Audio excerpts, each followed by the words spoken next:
Cool. Right, 3, 2, 1. Welcome, dear listeners. This is episode 117 of the Devon Dice podcast, recorded on the 11th of February 2024. In this podcast, we're going to be doing usual news, crowdfunding of board game industry, and games we've been playing.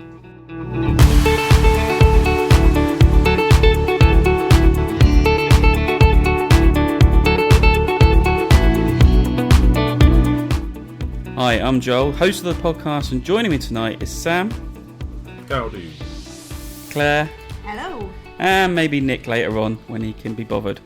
No, I'm kidding. He's got dad issues to deal with.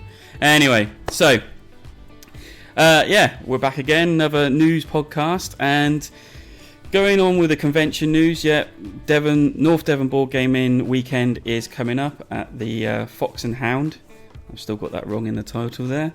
We are doing the quiz. Me and Sam have been working furiously on the quiz, and it's coming together quite nicely. I actually had a chat with Matt at the hotel and described what we're doing, and he's over the moon with it. So hopefully it's going to be a good one. And also keep a watch out. If you're on the waiting list, I know personally 2 rooms have been cancelled because people can't make it, which is really sad news. But there's always a chance that if you are waiting, things might come around.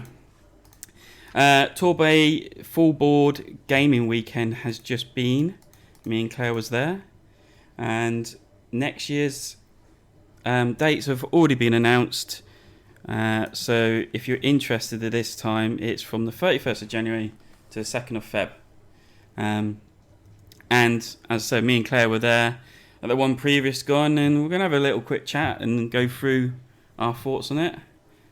It was a good weekend. It was a good weekend. Yeah. I was thinking today, actually, I'm feeling very thankful that I like playing board games because otherwise Joel would be getting the benefit of all these weekends and I'd just be at home with the kids. So, it's win-win, isn't it, really? But this weekend, the Torbay one is actually quite interesting because it's based in a cluster of hotels. It's the hotels also has its own facilities. It's got spa, gym, indoor bowls, a bowling alley, or a couple of bowling alleys, and loads of stuff going on like that. So actually, Sam, bring it up, this could be a good weekend for you to bring Megan along to, because she can go off and do all these activities that are inclusive with the price and enjoy herself like that. I mean, a good plan, except for the fact that she pretty much hates all of those activities too, so I'm pretty much knackered. Oh no. Oh, they do have a bar. This weekend I was able to, at least I found one bar that Megan does actually like to go to, one that she'd prefer to go to over, all others. It was a bar in Bristol called Gin and Juice, and they have over 300 different gins. Oh, Claire's there already. She's off. Sounds like heaven. It was very nice, but I mean, thankfully they had one craft beer, so I was able to at least have something. But yeah, Megan would be there in a shot. I think I might just go to King Street, where my favourite bars are, and just leave her there for the afternoon. Oh, that's a shame, because I was actually thinking, like, quite a few of the other. Sorry, dogs now wants to come and join. The other guys there, especially the other podcasts, their light wives are not that much into the board games. And they're actually saying, next year, I could bring them because they can go off and do like the spas and whatever else they got there, walk around Torbay and just enjoy the weekend like that. And they best of both worlds for them, really. So I thought, maybe this could be something Sam could come to. But anyway, I mean, it's a shame. We'll see. maybe. It was really light-hearted. It was good fun. There was quite a few people. Do you know what the numbers were? About 80 people were there. And so, it was quite... It didn't feel clustered in the room. There was a nice big room. I never felt at one point that there was nowhere to sit or play. There was actually quite a lot of space to play. I don't know what's going to be like next year if the numbers improve, which hopefully it does in a way. But it felt very inclusive. Everyone was getting on, and there was other things going on. There was like a D&D session that people were doing every day. and like you could join in. So they're like one hit D&D adventures. Someone was running. There was like a Ticket to Ride experience. Not sure what it was about, but like you play Ticket to Ride and you had to like put it on social media that you were playing this. And the Exeter board game shop, Clifton Road Games, was there supplying the library for if you didn't have a game to play, which I took a trolley load of games today, didn't I? Yeah, we had plenty. And so did pretty much everyone else. I wasn't the only one that was rolling in a trolley full of board games, because I did think, is this overkill? But then I felt better when I saw other people. So, but yeah, it was a really good weekend, and I'm actually looking forward to next year's one. Good food as well. Yeah, and really good value for money. Oh, definitely really good value for money. I mean, what was it, £140 or £44 per person for the 2 nights? That's your bed, breakfast, dinner. There was so much food that in the evening, it was like, because it was just all buffet, it was just like, well, we could actually stick a load of this in like a box and have it for lunch. And yeah, I didn't really spend that much more money than that. We were allowed to take our own snacks in and drink when playing in the rooms. That was a nice touch. We took travel mugs, didn't we? So we just used our kettle in the hotel room to make our teas and coffees. Yeah. Or filled it up in the morning when the coffee machine was working. I mean, there was a. I mean, it's on the seaside, so there's plenty of fish and chips and Costa coffee and that nearby. There's a bar downstairs that you can go and order drinks and takeaway food. So yeah, we had a very good weekend, I think, and it's very well organised. We should probably talk about games rather than. We can do. But we could leave that until what we played. Okay, we'll leave that then, shall we? Okay. So yeah, I do notice that the hotel does have a very posh looking spa, so that might drag Megan out, but it would cost me at least another £200. So probably one to consider. Claire will be able to tell more about that then. So they have like a fire and ice experience, and you can get a discount on that because you're staying there. So I think normally it's about somewhere between £17 and £20 or something. But I think it's a little bit less than that, somewhere between 12 and 15 if you're staying there. They do a NHS discount as well, blue light discount. Even better. Yeah. So on top of the discount you're getting for I don't know if it will be on top as, but I mean, it's worth an ask, isn't it? You know, you never know. But yeah, so there is that. And that's really nice. I've been to that before. And then with the kind of massages and stuff, there was also a discount on those. And they weren't ridiculously expensive. But there was a discount for them as well. But yeah, you nice never know then. around. I might be able to convince Megan next year then. So yeah. The pool was nice as well. And I used the gym on one of the mornings. The gym was okay. I promised to use the gym, but then just couldn't get myself out of bed to do it. He was up too late. Yeah, we'll come to that. So yeah, it was all good. It was fine. Lovely weekend. So moving on to news. New Vital Lacerda game has been announced. Speakeasy, and again he's teaming up with the artist Ian O'Toole. So this is hitting the hotness on the geek. The thing that Sam pointed out is how big the board is. It's ridiculous. I think Sam's the only person I know that's got a table big enough to probably fit this board. I mean, it's long enough, it's just not wide enough as well. So that's how long the board is. Will it fit on our table? Oh, I think it'll fit on our table. It's just that I don't think anyone will have any space to put any. Oh, right. Oh, my goodness. Yeah. It's massive. There's a lot going on. Well, it's a Vital Lacerda game. That doesn't. That's only 3 player. So is it? Oh, 4. That's 4 player. Why does the board look smaller like that? So unless they're doing it in sections, it looks like it's segmented, and it looks like maybe you have more sections with each player or something. Who knows? Maybe. But, yeah. But again, I mean, it's like the box art looks beautiful because it's Ian O'Toole, and then all the other stuff that goes with it definitely speaks of like the old 1920s prohibition, isn't it? Like era. Yeah. If you like that kind of Boardwalk Empire, Yeah. not Godfather, but what's it called? Untouchables kind of stuff. I think it's in that sort of vein. I personally hate like mafia style themed stuff, so it's completely out for me anyway. But I know an awful lot of people do like that mafia-y kind of gangster, booze running kind of style stuff. So yeah, so so it's bound to be a good game, I reckon. But we'll see. It's just ridiculous size. I just can't believe how big it is. Is it? Plus, it's Eagle and Griffin, which means it's going to be on Kickstarter, and yeah, it looks like it's the same sort of box size as On Mars. So it's that kind of portrait box shape. So I reckon it's probably the same, just Eagle Griffin as well. So I suspect it's exactly the same box size and shape as On Mars. If that gives everyone an idea. Yeah, that's their usual format, isn't it? But yeah, looks interesting. It's probably going to cost a fortune, so I'll probably wait until it comes out and play someone else.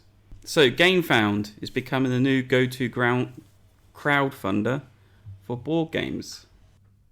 Yeah, so it's not taken. Yeah, it's not taken.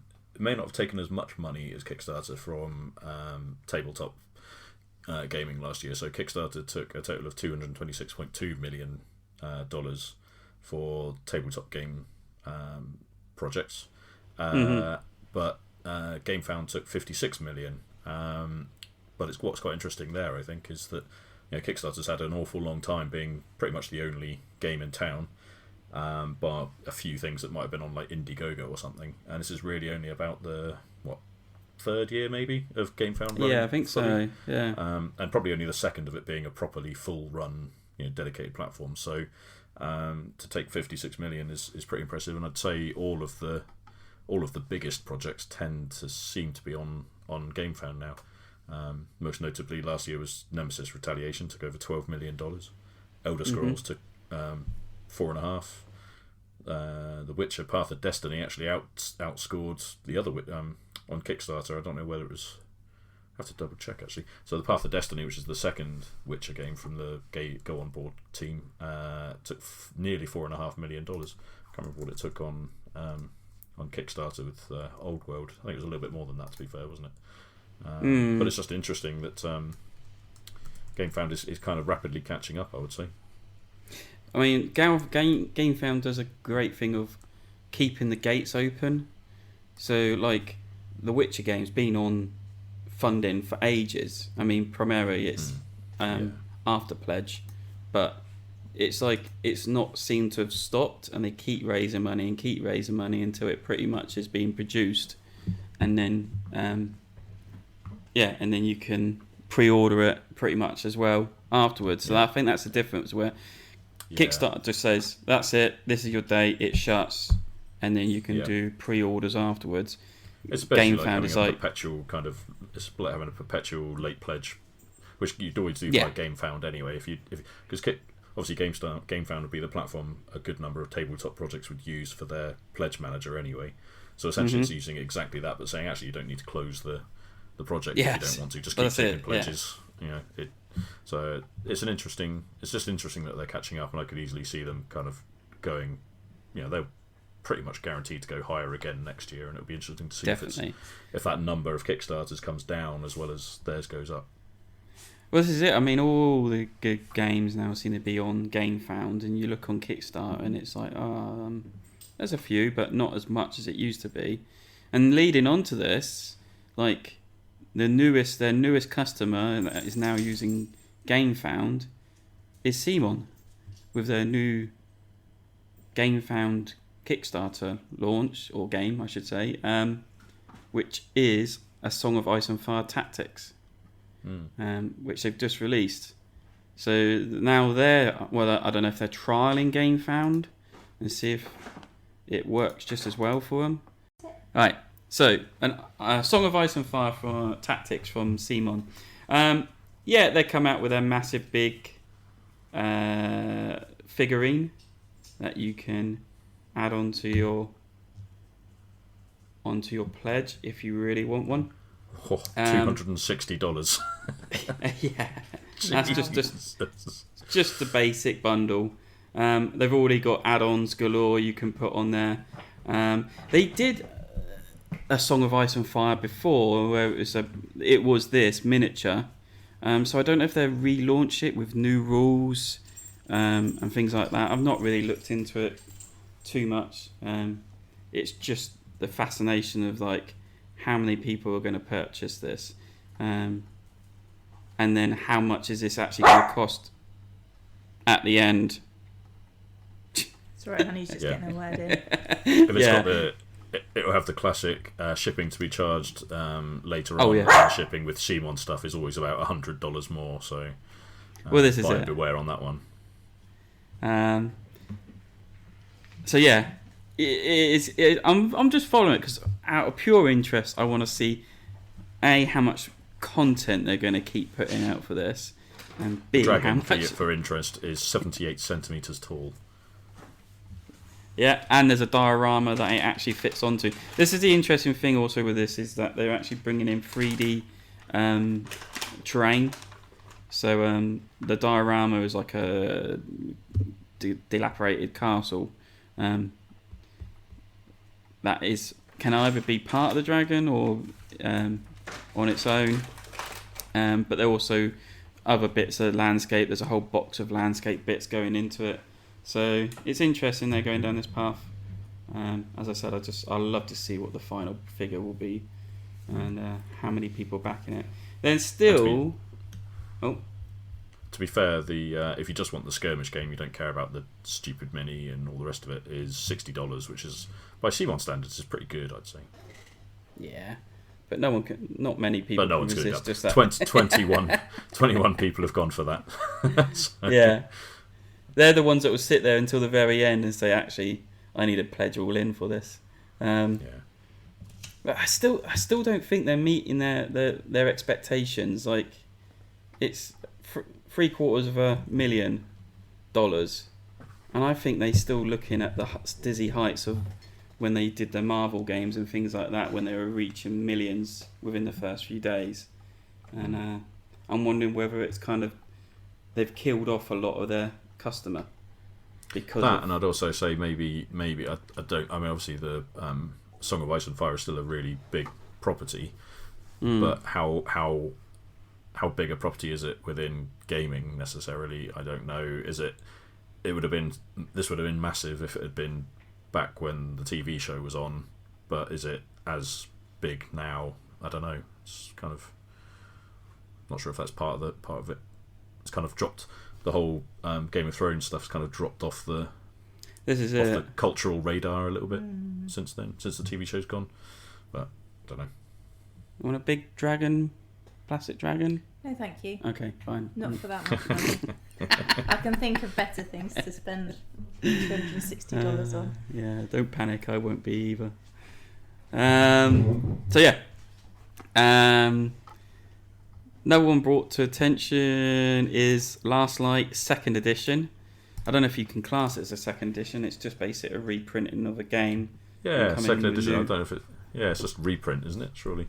Yeah, I don't know if they just have to put that so they can get it through their kind of the laws or the rules of Gamefound. Yeah, true. Because I'm pretty sure they wouldn't have changed much.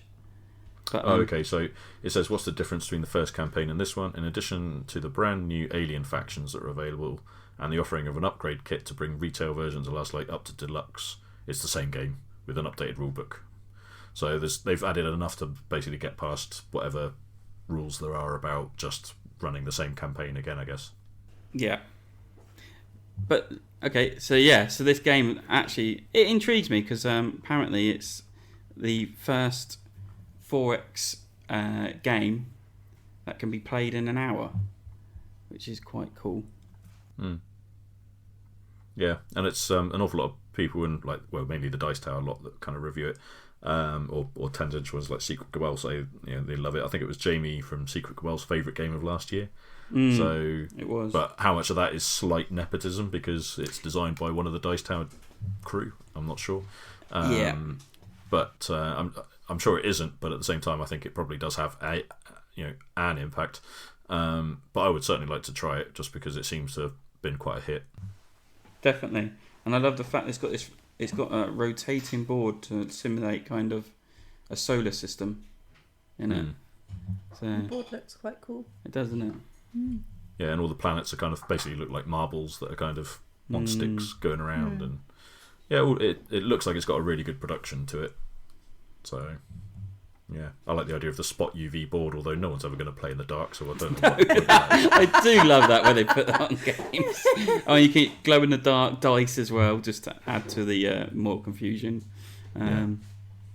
So yeah, but again, it's another very expensive game to purchase if you want all of it.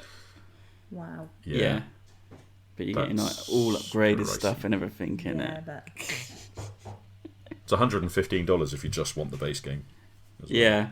It's quite a chunk. I mean, there's a lot of stuff in the Still box, a lot. but yeah. But are you going to get $115 worth of gameplay out of it? Is going to be the question, isn't it? With all these things these days. I mean, I think gone are the days when you'd have on Kickstarter 5 years ago, that game would have been 50 quid, 50 quid for the base game and 80 quid for the deluxe or something, and now it's much more realistic, I suspect, in terms of the production and things, but at the same time it puts it out of the majority of gamers' reach, I would say. This is it. Yeah. It's very... But do they have to do this to warrant the Kickstarter or the Gamefound for it? I mean, it's been released in retail already. Yeah. So... I think it's one of those you just make do with. I don't need the glow-in-the-dark stuff. I can wait until I play a retail copy. I'm happy enough, I think. Someone in our group, various groups, is going to have a copy of it somewhere. Yeah, definitely. I think Nick's joined us, hasn't he? I have indeed. Hello, Stop Nick. recording. Hello, folks. I'm here now. I've just remembered a bit of news that we should have put in here as well. Is the bring and buy at UK Games Expo. Oh yeah, the rules changes. Yeah. So yeah, going back a bit, we'll rewind time. We'll go back to more news. Yeah, UK Games Expo organisers put out new rules for the bring and buy at the UK Games Expo coming this year. So basically, they don't want people bringing in hundreds and hundreds of items to sell. They want it to be more inclusive, more... I think they want to go back to kind of how it was. Yeah, they want to go back to started, which is a casual way of people being able to go, I've got 4 or 5 games, I just want to try it, see if I can move them on. Yeah. And they don't want it to be like people turning up with transit vans full of games to stick in, which is what happened last year. And also, it's just like the amount of space in the hall that it now takes up, and the amount of staffing it takes. I can understand why they want to. They don't care if it shrinks a little bit in size. I suspect even. Some of the main complaints are like, oh well, they're going to ruin it, and it won't be what it was, and everything. It's like, well, that's kind of what they want. They don't want it to be what it's been like for the last couple of years. They want to take it back to about take about 5 years or so, and make it something that's a bit more casual and easy to kind of manage, because it's become very unwieldy. Last year when we checked in for the expo on the Thursday, there was a line of people checking in games. I think, well, Joel, you were one of them at one point. I was one of them, yeah. And it takes ages to get through, because understandably they can only have so many people like there helping to check in games, and then there's the management of those games once they've been checked in, storage, security. Everyone's trying to get it all booked in at the same time. You've got some Wally turning up with like 5 great big cages full of games because he wants to clear a load of bankrupt stock that he's managed to pick up from somewhere. It's just ridiculous. So I'm fully in favour. I'm wondering whether 20 games is maybe a bit too limited, but at the same time, I think they have to set a limit somewhere. And they had to set something, didn't they? Yeah, and they'll see how it goes this year. Yeah, I mean, I think one of the things is like one of the complaints I saw was like, what if you've only got a load of little games that you want to get rid of? And it's like, well, bundle them. So don't put this in for £3, that in for £4. Why don't you just say small game bundle is a single item for £20 or something? And I think that's what I would and do. Small items, I mean, they'll sell quickly, but generally, for a bring and buy, I don't think you're going to make that much money on small items anyway. No, exactly. Whereas people use it as a way of just getting rid of stuff and also getting a bit of just cycling things in. Yeah. But yeah, I think it's a positive change. And I think they'll basically, it's not like these rules are going to be set in stone. They're going to use this as a benchmark to sort of go, right, we're resetting. We're going to see how this goes this year, and we'll adjust things again for next year based on feedback. So I think it's a good start. Absolutely. I mean, I know I took about 33 items in last year. So yeah, I mean 20 would be quite easy for me. But also the other rule changes. There's no price change in, isn't there? On like the Sunday. That's right. Once it's in, that's it. Yeah, which is quite good because it stops. Everyone seems to bundle in now on Sunday morning, saying, "Right, I'm going to change all my prices and put them dirt cheap."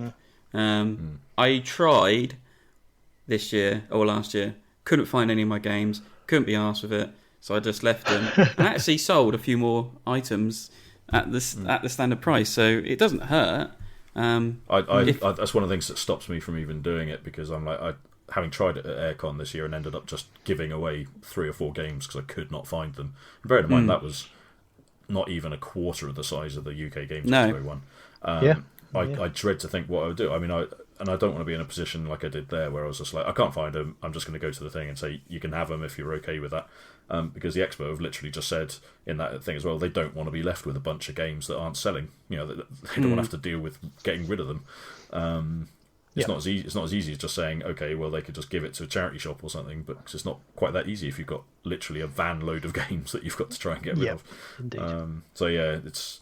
I think it's right that they're kind of resetting it to be a bit more of a casual extra to the show, rather than it becoming a huge feature. A bunch of my friends that we go up with every year, they normally take a bunch, and they've already gone, I don't think I'm going to bother this year, or maybe they'll put in 3 or 4 things, and I think that's exactly the influence it should have. It's stopping people. Yeah. And the other thing is, like, I get that some people might think it's like a huge part of their expo, and I feel sorry for them if that's what they like doing and whatever. But I say queuing to get in to either check, when you take into account queuing to check in your games, then queuing to go and view games in there yourself, try and find the games that you want to get yourself from a buying perspective. Then you want to go and change your prices, so you've got to queue up to get in to go and change your prices. Then you've got to find all your games, re-sticker them all. It's just the admin of it. I'm like, what on earth are people doing? Yeah. If that's all you're going to the expo for, just get an eBay shop. Crikey. Exactly. If they have that many games and they want to go to the expo, they can get a stand. Yeah. Or just say the same thing. Organise them all sales in advance, like on the Board Game Trading and Chat Facebook group, and just set up. Say, I'm going to be set up in this table in the open gaming area for 3 hours. Come and get the game. Yeah. If they have that many to sell, then maybe there's an avenue for Expo to say, if you want to be one of these traders that's got a bunch of stuff, then here's a stand that we will rent to you. For the show. I mean, they could do a cheaper deal, I think, than because you don't need a large space for that. They can do a cheaper deal. It'd be a flea market area, wouldn't it? Really? Yeah.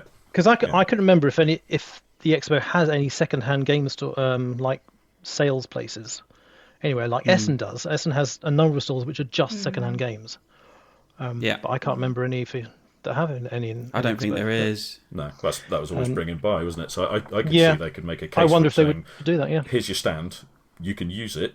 You pay a certain fee for just having space at that thing, but you have to man it yourself. You have to go there and you have to do handling of cash and everything all yourself.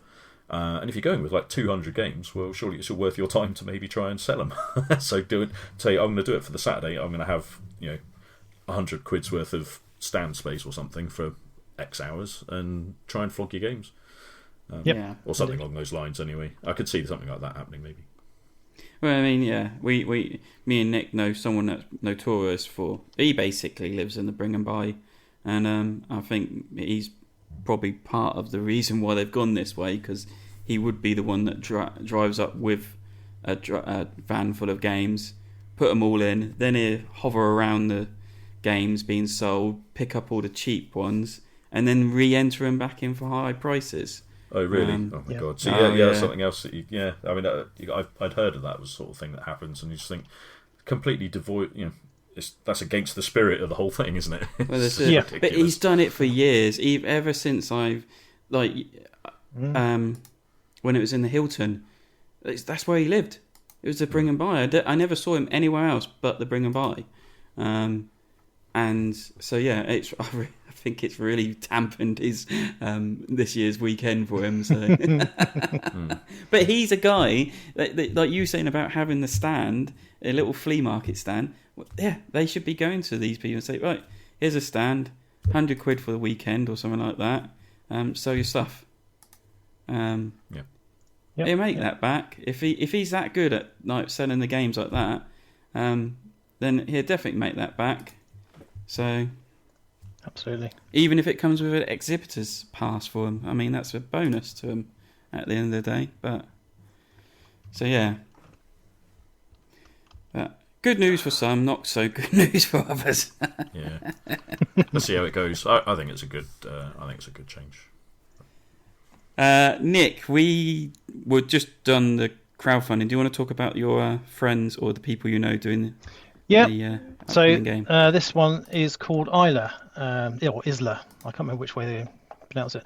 This is from Ocean City Games, who were based in Plymouth up until about November last year. They moved up to Leeds, but they are UK kind of small design team of 3 people. And this is a competitive roll and write games for 1 to 4 players, where you are rolling. You'll have polyhedral dice from a D4 all the way up to D20, one of each type, and all of them get rolled, and everyone gets to simultaneously pick one of those dice to use. Once you've used a die, you can't use it again, that type of die again, until you find an unlock space. And you're basically trying to move around this island map, picking up. I think thematically you're taking photos and artifacts and things, and you're exchanging them in for kind of a set collection to get points. And it's a kind of a race to get to the end of the map, because you get extra points if you exit quicker. And you want to try and fill up as much space as possible, because you lose points if you don't fill the map entirely. So it's a fun little 30 to 45 minute roll and write game with using some fun polyhedral dice, which is always nice. But it's local design team. So have a look at their Kickstarter. It's on for another 17 days as of time of recording. It's not a hugely high backing goal, so hopefully they'll make it. Yeah, £30 to get a copy of this. It's not bad.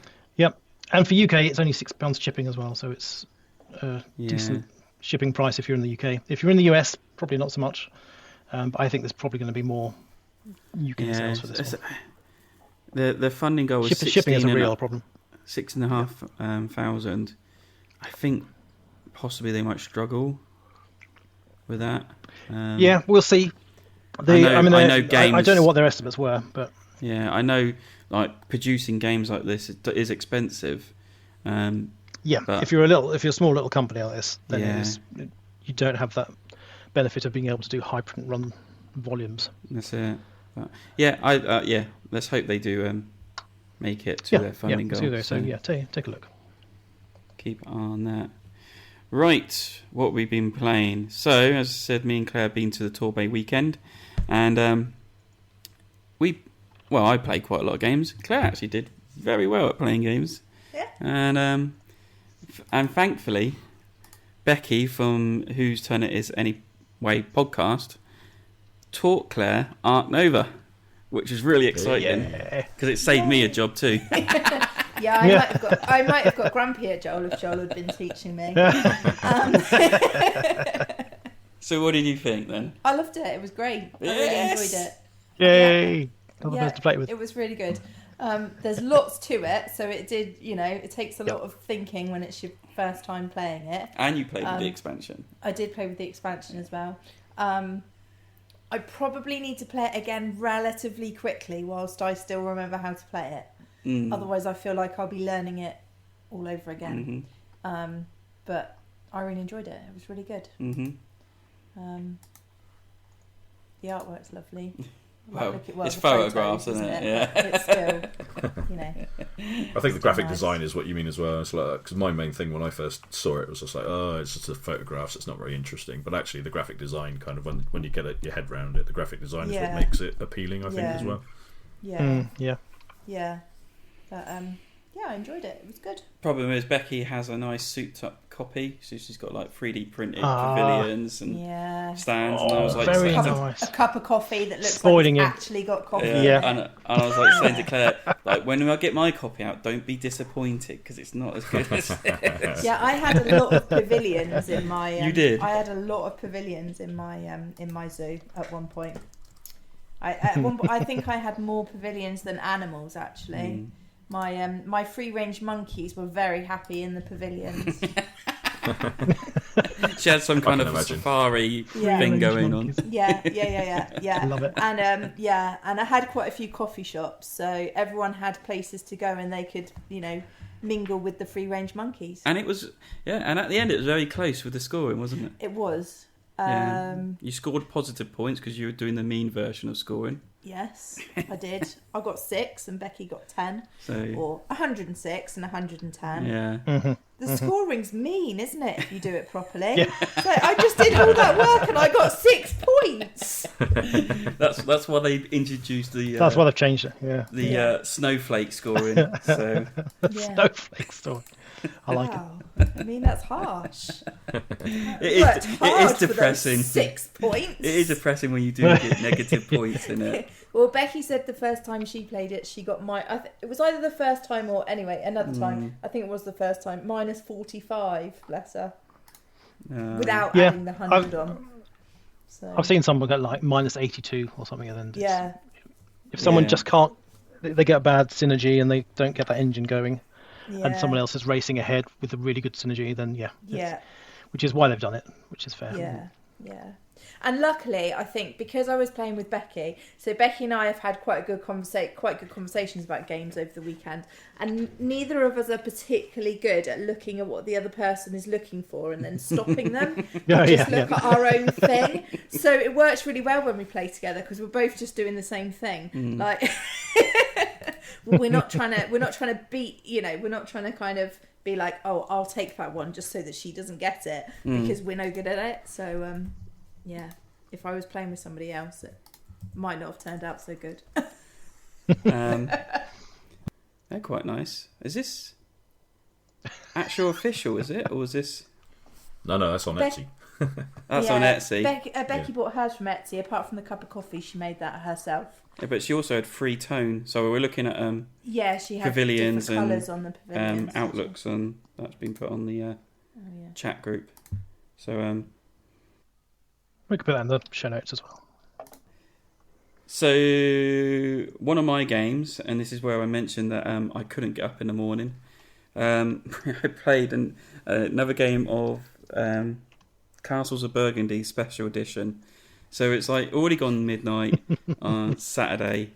Claire and that, most people are going to bed, and there's me, Marcus, and a couple others. Like, what are we going to play? Marcus is like, let's play an hour and a half. That's it. That's all I got. I said, that's great. That's all I think I can do. So he's like, put a few options out there, and then we said, oh, let's all play Castles of Burgundy. Everyone knows how to play that. And then I said, oh, because he's got Special Edition, I said, oh, are we playing with the Vine expansion? He's like, oh, I haven't played that yet. Do you know how to do it? I said, yeah. So we put that out as well. 3:30 a.m, we finished. Oh my word! Oh, we were hallucinating by the end of it. There's a couple of very good pictures on the Facebook, on Devon Dice Facebook page if you want to have a look. They look like they've gone a little bit crazy from exhaustion. Quite funny. And what really topped it off is because it's Marcus's game. He's never played with it, and he just thought, I don't want to do the expansion. I'm just going to do the main board and see how it goes. Where I focus purely on the expansion, and I was trailing in the points when it came to the end of it. But then when we scored up my expansion board, and it goes on clusters of coloured grapes. The more you've got of the same grape and you've picked up that token for that colour, it will accumulate score. So the score gets progressively bigger depending how size your cluster is. And I think in one group I scored 45 points because I think it's a group of 9. Then I scored 10, and then I scored 3 or something like that. So I scored like 58 points or something ridiculous. And I think Marcus was like about to chuck his game out the window. He was like, because then I won the game, and he was just like, "This is ridiculous. This is broken. I'm not having this." Yeah.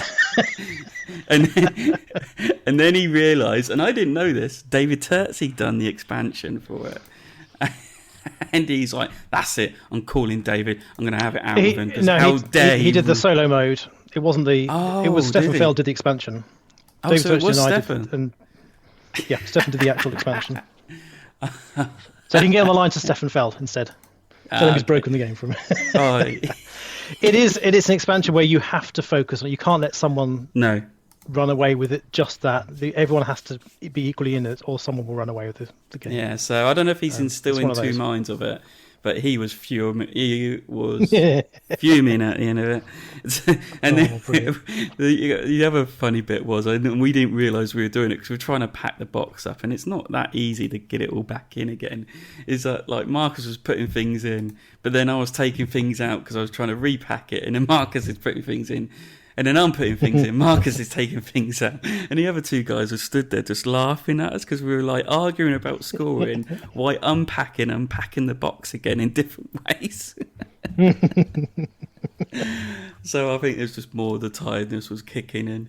So But yeah, it was a great game. I absolutely loved that game.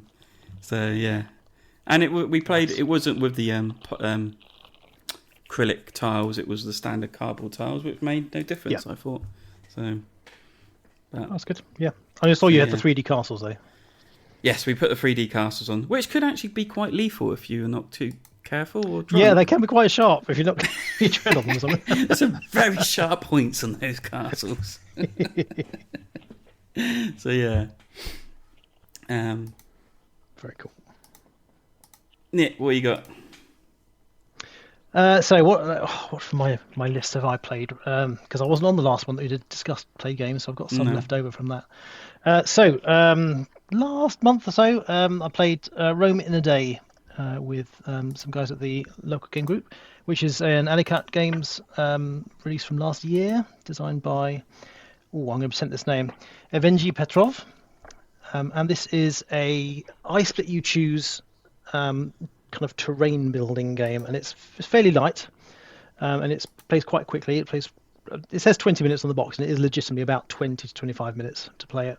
We played it 2-player and 3-player, and it works very nicely. You basically have every round you have 5 hex tiles with different one of the different types of terrain on, and you have 2 buildings, which are, if you think of King Domino, where you have the multipliers of the crowns on the domino tiles. These are like multipliers for the regions that you build up, and you're trying to build up adjacent areas of the same colour, and then you have a building which you want to be on or adjacent to that colour, because then it scores it. And you start with 5 tiles on a round, and you have to split them into 2 piles of any size each. You could have 2 and 3, 4 and 1, 5 and 0 if you really wanted to.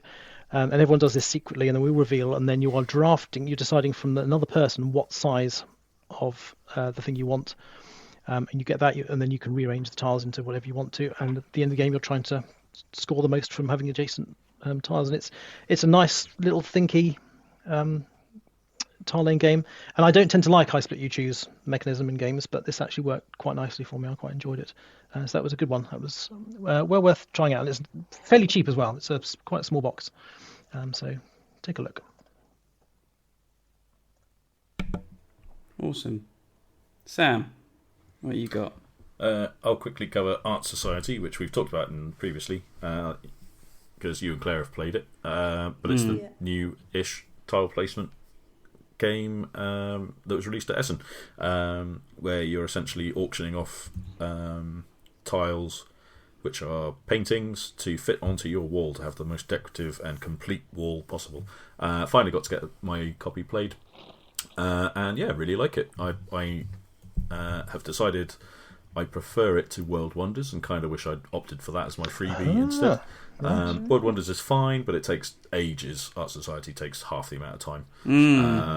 And Definitely. the good thing with Art Society is that it's not polyomino; it's all rectangles. So, but it gives you the same thing of trying to optimize the space that you're using and things. So it's just quicker and easier to kind of figure, I think. And it also looks really appealing. I love the kind of real but fake art in it. So it's all kind of like Munch's Scream, but actually with like a different character in it or whatever.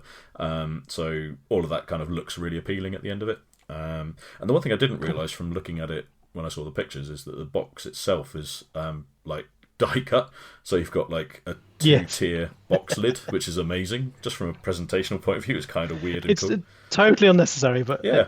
I think adds so much to the aesthetic. Yeah, it's a wonderful touch, and also the price point is, I think, compared to some other games, is really good. It's like what, £32 or £34 or something, and that's actually for what you get in the box. I think is pretty much a bargain, comparatively speaking. So Yeah, definitely. yeah, really good. I'm really impressed with it. It's gonna stick around for a while in my collection, I think. Yeah. Very cool. I mean, me and Claire both played it at the weekend gone separately, different people, and it was quite funny because I played with Marcus, who literally taught it to people on Thursday at their game group. So then we're dealing it out, and I'm teaching 2 new people how to play, and we're getting to like join in frames, and you get these bonus little token tiles to fill in gaps. And I'm saying, so each one that it joins to, you get a token per frame it touches, the one you place. And he's like, no, you get one for each frame. And I was like, no, it's not, because that'd be ridiculous. And he's like, no, but that's how Rodney Smith taught it. I was like, no, I'm pretty sure he doesn't. I haven't watched the video. And then I'm second guessing myself. So someone checks the rules, and he's like, yeah, it's just this. And then we're playing it, and I put this big cluster of frames together, but I took like a 2 token, and he was like, no, you get 5 tokens because you got a big cluster of the same frame. I was like, no, Marcus, it's your starting tile touching everything. And then he's like read the rules again, and he's like, oh yeah, well, that makes more sense. It's not Oh no! what did he call it? Decoration Society. Deco Society. It's Art Society. It makes more sense now, doesn't it? Oh, bless him. So, yeah. So it was one time I got the rules all right and not wrong, as I usually do. But anyway. So, yeah. Yeah, it has become a big favourite and a great game. Claire, you're... Yeah, so I also with Becky from Whose Turn Is It Anyway, played Framework. It is a game by Rosenberg and Siegmund. Is that how you say the other guy's name? Yeah, I don't Rosenberg, classic. Yeah. So it is basically kind of place your tiles and trying to match up. So each tile has got like a frame in it. The frames are you've got like wheat and I think it's grass and wood and bricks, those kinds of things. So you're sort of typical resource collection. Typical and Euro, yeah. You have to link sort of the different frames. So like if you've got wheat, for example, you try and link as many of those together, and then in the middle of the tile it's got again one of the resources with a number in the middle. So like it might have a number 5 with wheat in it, and you have to try and link 5 wheat cards to that tile. And then when you do, you then put your counter on top of that number to show that you've done it. and the game ends, and the winner is the person that manages to get all of their tokens out. So it's, do you call that a worker placement? No. There we go. See, look, I was trying to be technical. Bless you. It's kind of tableau building. It's that weird thing. I'm just looking on BGG. It's a re-implementation of. You have your own. Oh, so it is tableau kind of. Yeah, so you have your own. You just work on your own bit that's in front of you, and build it out as you go. Each time you pull 3 tiles out of the bag, put them in front of you, and then if you're the first player, you choose the first one and then place it. And then if you can put one of your counters down, then you do. And then the second player chooses one, and then the other one gets discarded. Okay. And then the next person pulls out another 3, and you do the same again. Obviously, if there's more players, you pull out more, so it's always one more than the number of people that are playing. But yeah, it was good fun and really easy to learn, and not a really long game to play. So it was nice just as a kind of quick, easy game. I noticed it's a re-implementation of Nova Luna, which was one of we did 3 years before. It very similar mechanically. Having a look, which is why it rang a bell when Claire was describing it. No, the framework is newer. Framework came out 22. Nova Luna was 2019. Okay, yeah. Yes, I played Nova Luna, which when Claire was explaining it, I was like, "Oh, that sounds quite similar." So yeah, it was good. Fun. So yeah, that's the way once again retain his ideas. I think it's a game that you could really easily teach to somebody that's not really played a lot of board games as well. Like, it was really simple. Yeah. To learn. Yeah. So it's that really abstract feel and and you can play it by yourself as well. I didn't, so I don't know how you do. Oh, it does. Does play for solo. Yep. Nick's all over that now. Yeah, I'm straight in there.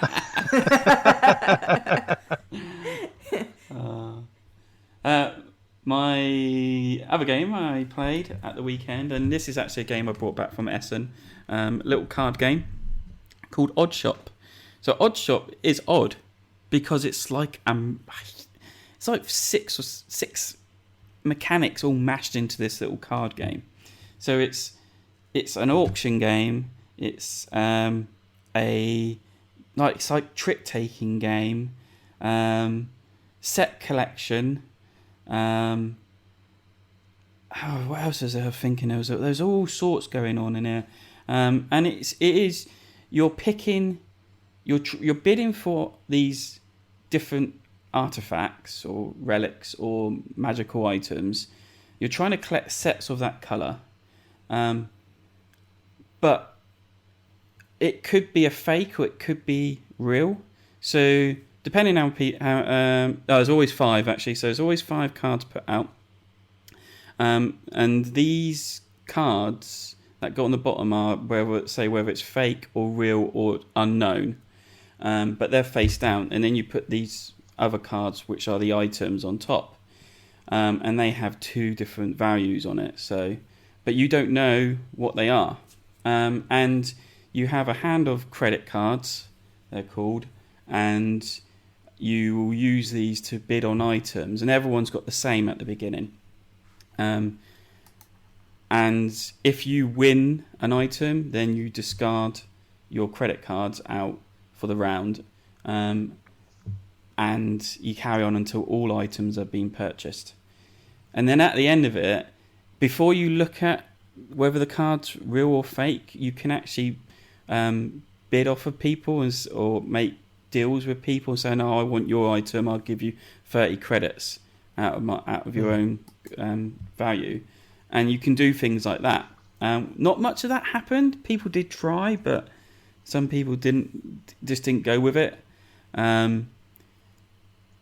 But then once everyone's done all their trading, you can look at whether your card is or your item is real or fake by looking at it, and then you turn it to the value. So it's like a double-sided card, up and down. But then if you collect, in our game we're playing 4-player.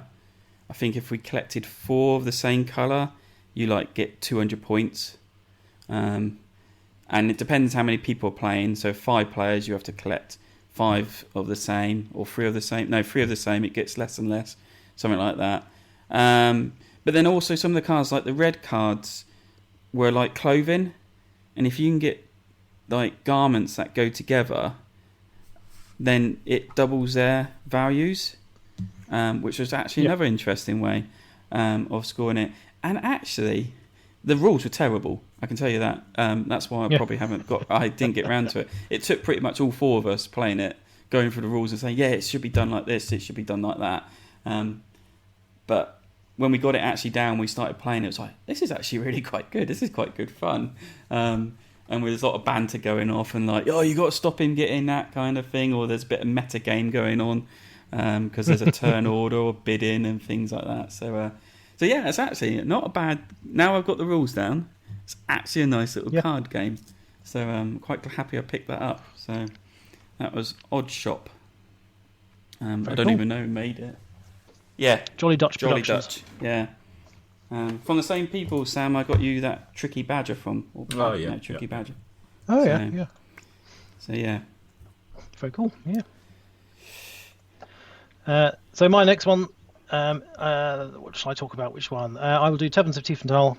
So on Monday last, we played with the expansion, the Open Doors expansion, which came out 2 years ago? 3 years ago. 2021. So this is an expansion to Taverns of Tiefenthal, which was it's a Wolfgang Walsh design from, I want to say 2020 or so, 2019, which is kind of a deck builder with tableau building type things, kind of a fun mix of things. But you're basically trying to run this tavern and encourage patrons to come along, drink the beer, which gets you money, which then you can buy more things to improve your tavern, which lets you create more beer, which attracts more customers. You can try to get the most points. And the base game had 5 modules you could add in, which started you off as a very kind of almost a Kennespiel level game and went all the way up to a proper Euro style game. And the Open Doors expansion adds 4 more modules onto that, and you can add a whole lot in at the same time if you want to. And we added the whole lot in because we figured why not. Why not? And yeah, it ups the complexity to.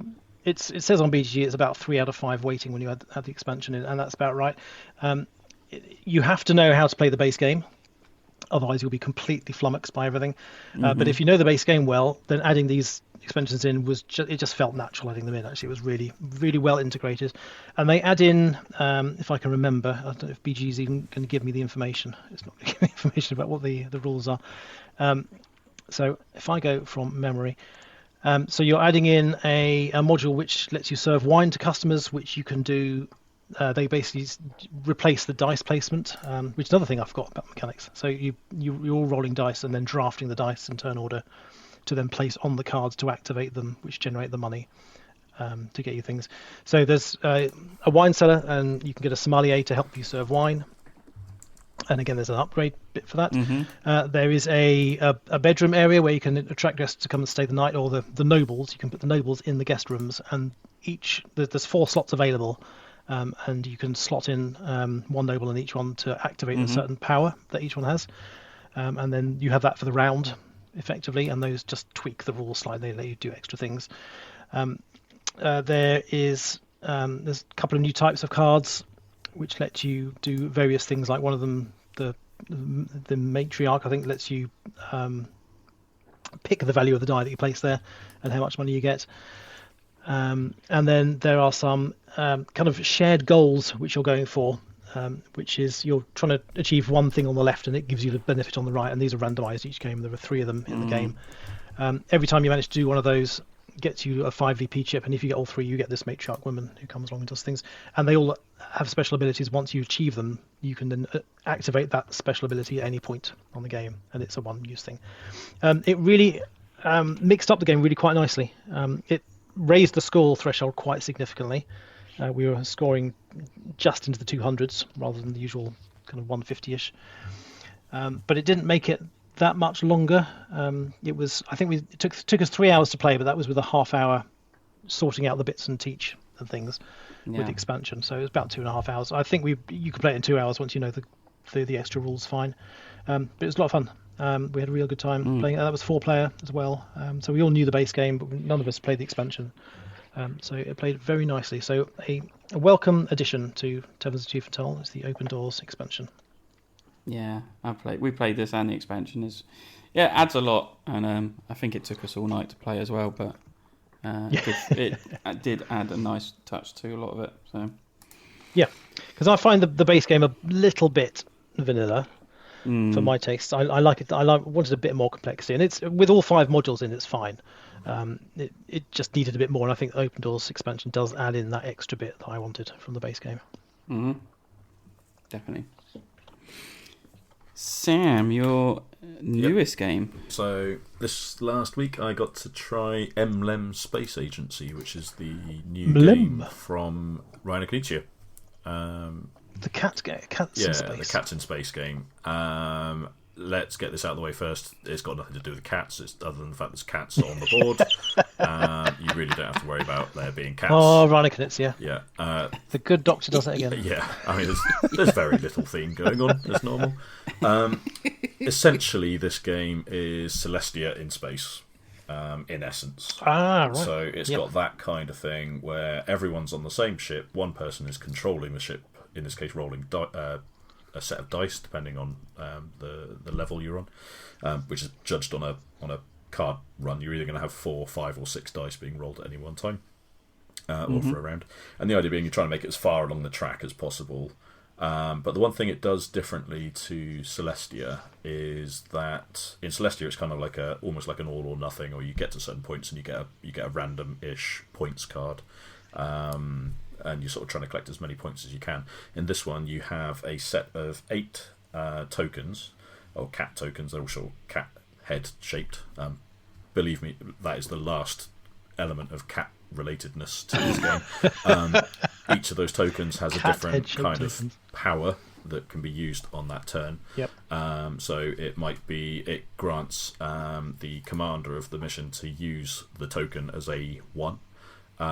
Or it might be extra points on certain, whether it's on a planet, or extra points if your token ends up on a moon, that kind of stuff. So, cutting to the story short, as you're travelling along, you can choose to hop off the spaceship before it carries on its mission. If the ship ever crashes, that's it. It's done and dusted. Mission over. No one gets any points if you're left on the ship. So the idea is you're trying to push your luck to try and get as far along as you can and judge when to get off the ship and score the best points. If you end up on planets, those are done as like a kind of area control. So if you've got the most tokens on any given planet, you'll get the most points from that planet. And the further along the track the planet is, the more points that planet is going to be worth. And each planet also has some moons where you can hop off, but the first person to hop off will get the first empty space, which will generally be worth more points than the last empty space. That's kind of roughly it. There's a couple of other little mechanics and stuff that happen. I think the very last space is like deep space. If you get to deep space, that's where it's worth loads more points. Very first round we played with, I think it was five of us. And Simon, who taught the game, said, "We're going all the way to the end. Believe me, we're going all the way to the end." So we thought, okay, cool. We crashed before we got to the second planet, I think. So it was just, right, I don't believe anything anymore. It's all down to luck of the dice as normal, but I don't mind that. I really don't mind that. That's what I like. Same with Celestia. It's about rolling those kind of dice and just seeing if you can make it further than someone else. The one thing I would say is, do I like it compared to Celestia? It's kind of horses for courses. I think it adds a little bit more to the Celestia format because you've got that area control-ish element.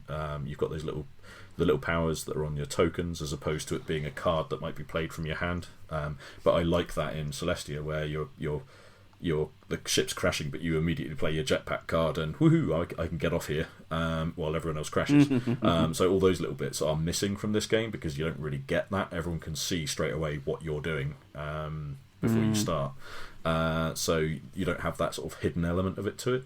But at the same time, it plays fine. It's nothing. It's again Reiner Knizia style. It's a good solid 6 out of 10.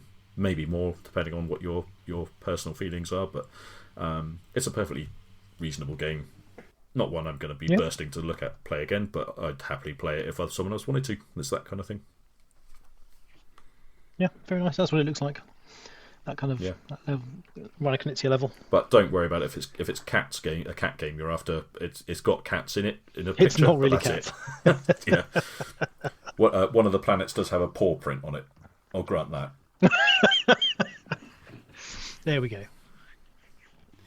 Awesome. Yeah. You can also play that on Board Game Arena. So You if can. want to try Yes. it out. Yeah, you can. Yeah. And Celestia. And Celestia, yeah. Yeah. So I need to. I need to try the BGA version of Emblem to see how it is. Because the Celestia version isn't terribly great, I don't think. On BGA. I think I tried to play that, and it was just like, ugh, what's going on here? It's much nicer playing it on the table. Definitely. Well, that should close up this episode if everyone's all done. Yeah. Good. So, thank you for listening to our podcast. If you enjoyed the episode, let us know. You can send us any comments in many ways via Discord, email, Twitter, X, Facebook, social media sites. You can find all the links in the show notes below, in the description below. Me and Nick are on Blue Sky, but I haven't used that since signing up to it. And I saw this morning actually Blue Sky has now removed the need for invitations. Oh, really? Really opened up. So come and join us, folks. Yeah. You can find everything we talked about in this show in the show notes. All links are there. Thanks to Nick. So yeah, guys, it's time to say goodbye. Goodbye. Goodbye all. And goodbye from me.